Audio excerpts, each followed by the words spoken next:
Koronavirusun iki ýagdaýy hem resmi taýdan hasaba alınmadyk Türkmenistanyň durly künjeklerinde polisiýa işgärleriniň ýüzi maskasyz adamlary saklamak, olara jerime salmak çäherlerini güýçlendirendigi, kä halatlarda hiç bir resmi kwitansiýa düzmän jerimeni şol ýeriň özünde töletdirýändikleri barada maglumatlar gowuşýar. Mundan başga-da durly sebäpler bilen saklanan raýatlaryň mejbur paxta ýygymyna çekilýändigi bellenilýär. Marada polisiýa işgärleri awtobus durulgularyna duýdansız gelip, gorug maskasy bolmadyk adamlary saklap, polisiýa bölümine eltýärler. Maskasy saklanan raýatlara mundan bir aý öň 21 manat möçberinde jerime ýazylan bolsa, indi olardan 51 manat talap edilýär. Saklanan raýatlara jerimeni şol ýeriň özünde hiç bir resmi kwitansiýa düzmän töledýärler. Adamlar bu pullaryň resmi gazna däldi, ýa-da polisiýa işgärleriniň öz jüzüne geçýändigi dogrusynda şüpheleriniň bardygyny aýdarlar diýip, Azatlygyň Mar welaýatyndaky habarçylarynyň biri 9-njy oktýabrda maglumat berdi. Lewat welaýatynyň administrativ merkezi Türkmenawatda hem polisiýa işgärleriniň duýdansyz dükanlara girip, maskasyz oturan söwdegärlerden uly jerime ýazmak bilen haýwadatyp para talap edýändikleri aýdylýar. Polisiýa işgärleri söwdegärleri 300 manat jerime ýazjakdyklary bilen gorkuzyp, muňa derek özlerine 100 manat möçberinde para bermeklerini talap edýärler. Alaçsız söwdegärler muňa boyun bolýarlar diýip, Türkmenawatdaky habarçymyz 9-njy oktýabrda gurrun berdi. Mundan başga-da gorug maskasy bolmadyk adamlar bilen bir hatarda kaskasyz velosiped sürüjileriniň nasy bilen ýa-da serhoş ýagdaýda saklananlaryň şeýle-de jaýlaryň ýerdiminlerinde ýaşaýan üýsiz, uzarsız adamlaryň hem köpçülikli ýagdaýda polisiýa bölümlerine eltilýändigi bellenilýär. Marynyň polisiýa müdürliginde ilki bilen bu adamlaryň mobil telefonlary ellerinden alınýar, soňra da jerime tölemek sorulýar. Eger-de saklanan raýatyň öz ýanynda puly bolmasa, onda oňa ýakynlaryna jaň edip himayet soramagy hem mümkinçilik berilmeýär. Bu adamlary Owuzhan etrawyna paxta ýygmagy iberýärler diýip, bu ýagdaýlary öwrenen Bayramalaly habarçymyz gurrun berdi. Onun sözlerine göre her bir adama 40 kilogram möçberinde paxta normasy kesitlenip, olar berk güzükçülük astynda işledilýärler. Paxta meydanlarında bu görnüşde onarça adam, sol sanda ýaşulylar, aýallar hem işledilýär. Olara edil gulýaly çemilişilýär. Gözükçülük edýän polisiýa işgäri dowamly paýyş sözleri bilen söýünýär, oturmagy, suw içmek üçin gyra çekilmäge hem ruhsat bermeýär. Saklananlaryň arasyndan üýsiz, uzarsız ýarawsyz iki adama suw paýlamak tawsyrlar diýip, bu ýagdaýlara şaýat bolan habarçymyz gurrun berdi. Azatlyk radiosynyň eden ençe tinançyklaryna garamazdan ýokarky beýan edilen ýagdaýlar boýunça gurrun edýän sebitleriň polisiýa edarlaryndan, şeýle-de häkimliklerinden hiç bir kommentariýa alyp bolmady. Bellesek bu çäherler İçeri İşleri Ministri Mehmethan Çakyýewa bir känç berilmeginiň ýanyna gawat geldi. Şol bir wagtda da bularyň Çakyýewa berilen känç bilen günümel ilteşiginiň bardygyny ýa ýokdugyny tasdikladyp bolmady. Paýtagat Aşgabatda çörek, et we ýumurtga ýaly esasy ými tönümleriniň üpçünçiligine bökdönçlükler dowam edýär. Azatlyk radiosynyň habarçylary paýtagatyň bazarlaryna we döwlet dükanlaryna bu azyk harytlarynyň üpçünçiligi bilen bagly ýagdaýlary öwrenýär. Öňler ýerden saat 7-de döwlet dükanlaryna çäkli mukdarda çörek getirilýärdi. Soňky günlerde çöregiň getirilmegine bökdönçlük bolýar diýip Azatlyk radiosynyň habarçysy 8-nji oktýabrda Aşgabatdan habar berdi. Ol bir döwlet dukanyny özi bilen bir hatarda şäher ýaşaýjylarynyň pensiýany begüni saat 9-da çenli çörege garaşanlygyny, ýöne munyň netije bermänligini habar berdi. Çörek gelmedi. Satyjy çöregiň günortan getiriljekdigini aýtdy.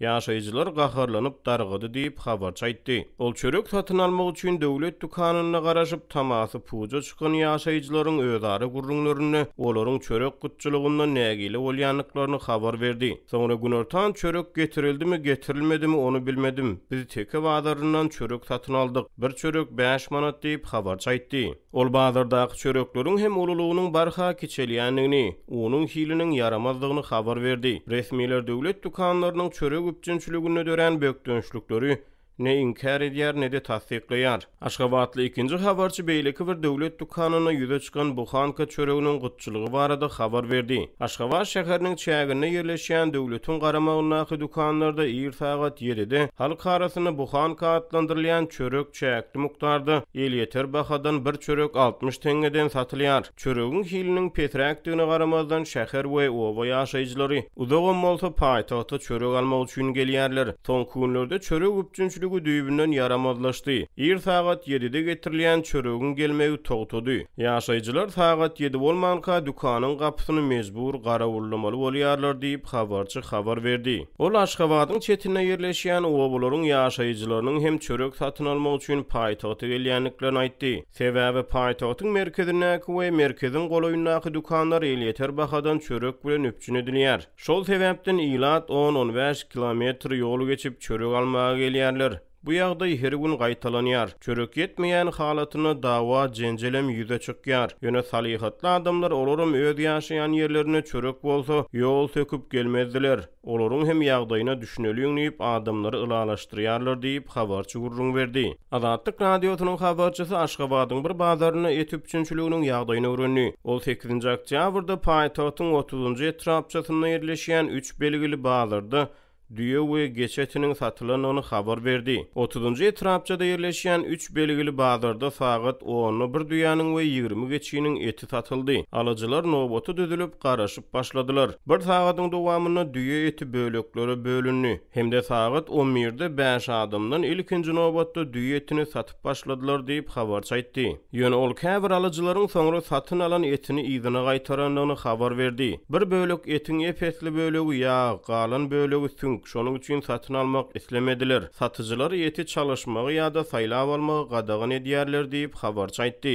Mundan ozal Azatlyk radiosynyň habarçysy ýurdun ahal we Mara vilayetleriniň käbir sebitlerine hojalyk mallarynyň näwelli keselden köpçülikleýin gyrylýanyny barada habar berip bu maglumatyň fonuny 7-nji oktýabrda Aşgabatyň bazarlaryna arzan bahadan 1 kilogramy 24 manatdan mal etiniň peýda bolanyny habar berdi. Azatlyk radiosy bu iki ýagdaýyň arasyna baglanşygyň bardygyny ýa-da ýokdugyny garaşsyz tasdikledip bilmedi. Sentýabryň ortalaryna Aşgabatda 1 kilogram etiň bahasy hususy sewdada 80 manata çenine çykdy. Bu aralykda Aşgabatyň döwlet dukanlaryna ýumurtga gytçylygy henizem saklanyp galýar. Ýumurtga henizem gyt şäheriň döwlet dukanlaryna ýerden 11 ýumurtga 5 manatdan satylýar. Nobatlar uly, çağalara we ýetkinjeklere olar nobaty dursalar da satylmaýar. Käbir dukanlar gapdalynyň tügü satyn almak şerti bilen 30 ýumurtgadan berýär. Parahat 2-4 etrapçasynyň 79 belgili döwlet dukanyna bir aýdan gowrak wagt bäri ýumurtga satylmaýardy. Dün 7-nji oktýabrda ýerden sagat 7-de ýumurtga peýda boldy. Her adama 11 ýumurtgadan satyldy.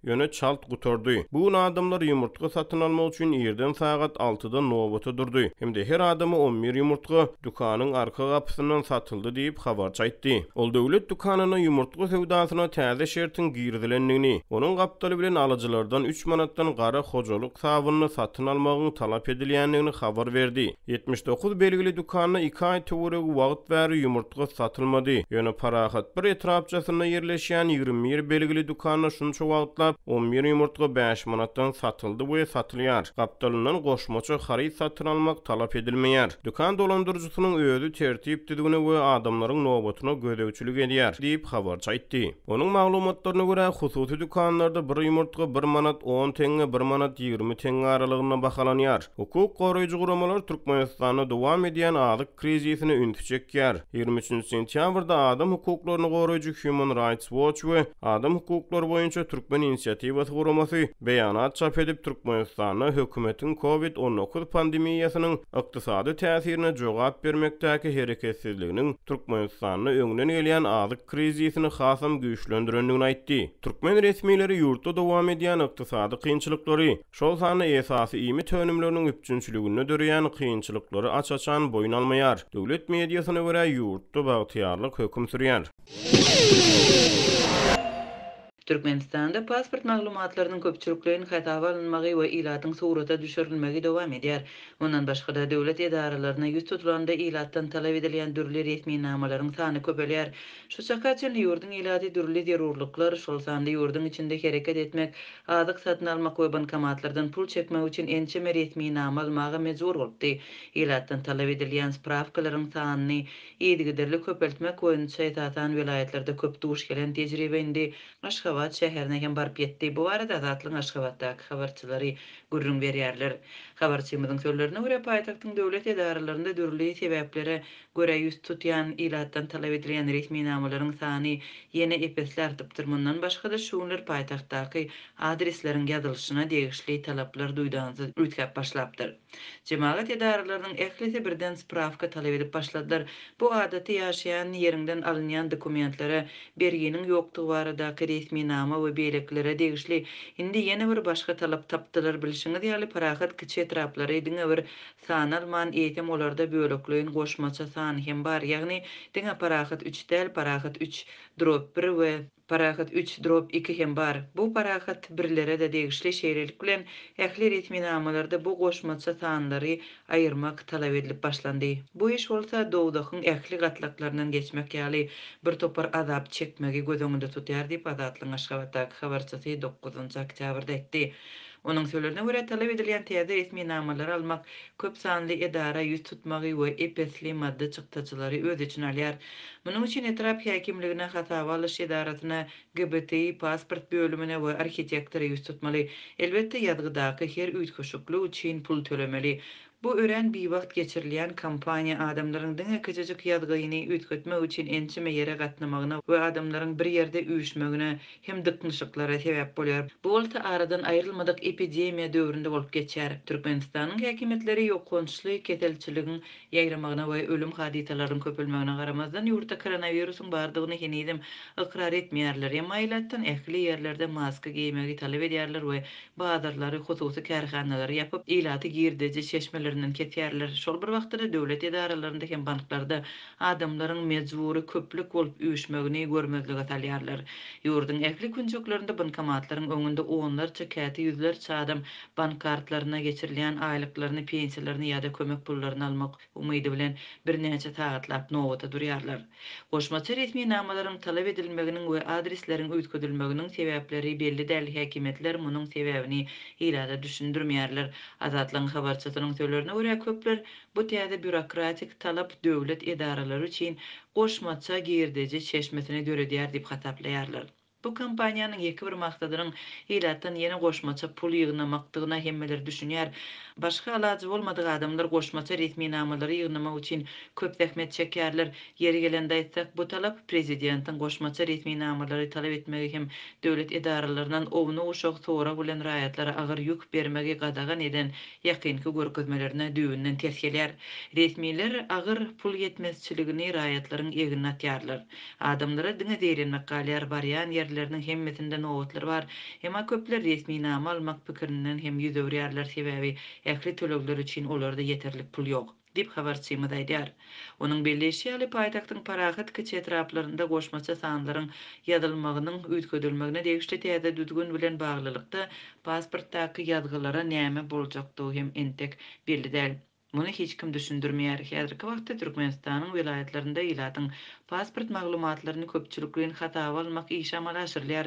Vilayatlaryň ýaşaýjylary gezek-gezegine surata düşmek we şahsy maglumatlaryny ýazdyrmak üçin pasport bölümlerine köpçülikliň ýüz tutýarlar. Aşgabatdaky habarçymyzyň sözlerine görä paýtagtda entek belli tertip girdilmändir.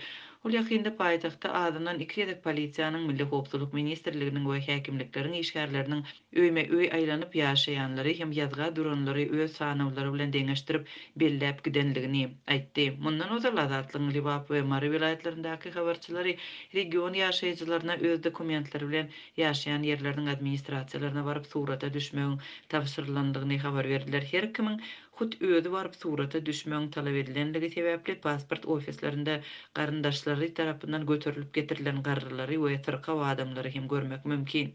Häkimetler ilatyň hataba alynmagynyň sebäplerini hem düşündirmedi. Şol bir wagtyň özünde de paýtagtdaky habarçylarymyzyň biri ilady köpçülikleýin surata düşürmeň ýurtda işe girdilýän elektron ýygyrlaýyş ulgamynyň ornaşdyrylmagy bilen baglydygyny habar berdi. Bu akylly şäher diýilýän global ýygyrlaýyş ulgamy suratlar adamyň ýüzüni awtomatik görnüşde tanalmagy üçin ulgama girdilýär. Bu Hytaýyň tejribesine esaslanýar. Emma Aşgabatda henidem ýaşaýjylaryň suratlary ýygnalmaýar. Suratlaryň bir bölegi we barmak izleri ýem adamlar pasport edinende hata alınıpdy. Aşgabatda pasportda bolanlaryň sany has köpşüniň üçin barmak izleri we surata düşürmek paýtagtda beýle möhüm däl. İçeri işler ministrliginiň we migrasiýa gullugynyň maglumatlarynyň umumy baza girdilen bolmagy hem mümkin. Emma ýurdun gyrak ýerlerinde sanly ulgam arkaly hata alynan ad diýip habarçymyz 9 oktýabrda etdi. Adatlyk radio teýlatyň şahsy maglumatlarynyň belligi alınmagy, döwlet edaralarynyň talap edýän resmi namalarynyň sanynyň köpelmegi we paýtagtdaky adresleriň ýazylşynyň öýtgedilmegi barada Aşgabatyň häkimliginden resmi maglumat alyp bilmedi.